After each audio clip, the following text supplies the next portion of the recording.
சிவபுராணம், அசல் சமஸ்கிருத தலைப்பு, மற்றும் IVAMASPURA என்பது இந்து மதத்தில் உள்ள சமஸ்கிருத நூல்களின் புராண வகையின் 18 முக்கிய நூல்களில் ஒன்றாகும்.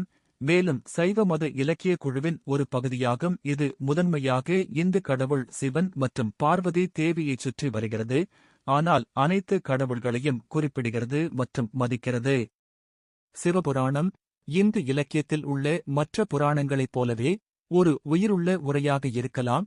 இது நீண்ட காலமாக வழக்கமாக திருத்தப்பட்டு மறுவடிவமைப்பு செய்யப்பட்டு திருத்தப்பட்டது. சிவபுராணம் ஒரு காலத்தில் 12 சம்ஹிதைகளில் புத்தகங்கள் அமைக்கப்பட்டு 100,000 வசனங்களைக் கொண்டிருந்தது என்று வலியுறுத்துகிறது.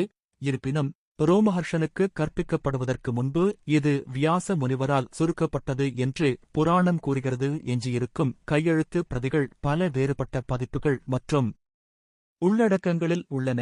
7 புத்தகங்களைக் கொண்ட ஒரு முக்கிய பதிப்பு தெற்கே கண்டுபிடிக்கப்பட்டது, இந்தியா. மற்றொன்று 6 புத்தகங்களைக் கொண்டது. 3வது பதிப்பு இந்திய துணைக்கண்டத்தின் இடைக்கால வங்காள பகுதியைச் சேர்ந்தது. ஆனால் புத்தகங்கள் எதுவும் இல்லை. ஆனால் பூர்வகந்தா முந்தைய பிரிவு மற்றும் உத்தரகந்தா பிந்தைய பிரிவு எனப்படும் 2 பெரிய பிரிவுகள் புத்தகங்களை உள்ளடக்கிய 2 பதிப்புகள்.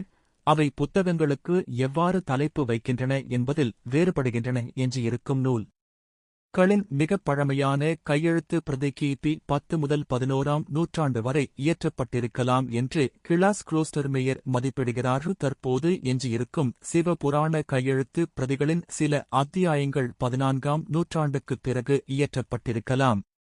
சிவபுராணத்தில் சிவனை மையமாக கொண்ட அண்டவியல், புராணம் மற்றும் கடவுள்களுக்கிடையேயான உறவு, நெறிமுறைகள், யோகா, தீர்த்த யாத்திரை, தளங்கள், பக்தி, ஆறுகள் மற்றும் புவியியல் மற்றும் பிற தலைப்புகள் கொண்ட அத்தியாயங்கள் உள்ளன. கிபி 2ஆம் மில்லினியத்தின் தொடக்கத்தில் சைவ மதத்திற்குப் பின்னால் உள்ள பல்வேறு வகைகள் மற்றும் இறையியல் பற்றிய வரலாற்று தகவல்களின் முக்கிய ஆதாரமாக இந்த உரை உள்ளது. சிவபுராணத்தின் மிகப் பழமையான அத்தியாயங்கள் குறிப்பிடத்தக்க அத்வைதத்தை கொண்டுள்ளன. பக்தியின் இறையியல் கூறுகளுடன் கலந்த வேதாந்த தத்துவம். 19 மற்றும் 20ஆம் நூற்றாண்டில் வாயு புராணம் சில சமயங்களில் சிவபுராணம் என்று பெயரிடப்பட்டது. மேலும் சில சமயங்களில் முழுமையான சிவபுராணத்தின் ஒரு பகுதியாக முன்மொழியப்பட்டது. அதிக கையெழுத்து பிரதிகள் கண்டுபிடிக்கப்பட்டதன் மூலம் நவீன புலமை 2 நூல்களையும் வேறுபட்டதாக கருதுகிறது. வாயு புராணம் கிபி 2ஆம் நூற்றாண்டுக்கு முன்பு இயற்றப்பட்ட மிகவும் பழமையான உரையாகும்.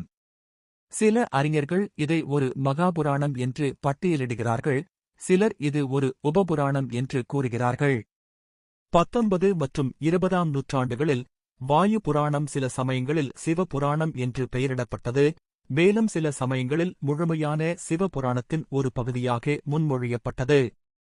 மேலும் கையெழுத்து பிரதிகள் கண்டுபிடிக்கப்பட்டதன் மூலம் நவீன